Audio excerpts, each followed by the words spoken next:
Tara, luto tayo ng ganito, mix-mix at ihanda ang kulsisin. Ito na nga ating isaw baboy at saka bituan ng baboy. Hugasan natin ng maigi para malinis.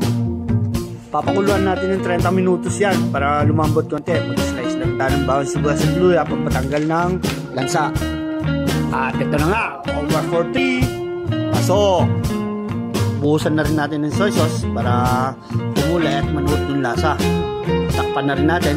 Antayin natin ng 30 minutos bago natin buksan.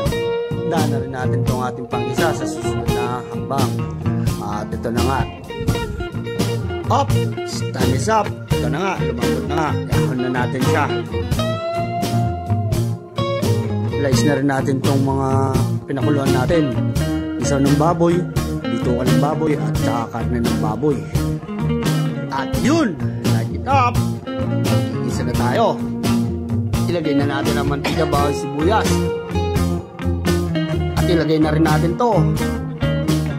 Tagnan natin ng paminta, oyster sauce, at sibuyas. Siyempre, onion mix. At yan na nga. Ganyan-ganyan natin. Ganyan-ganyan lang. Then,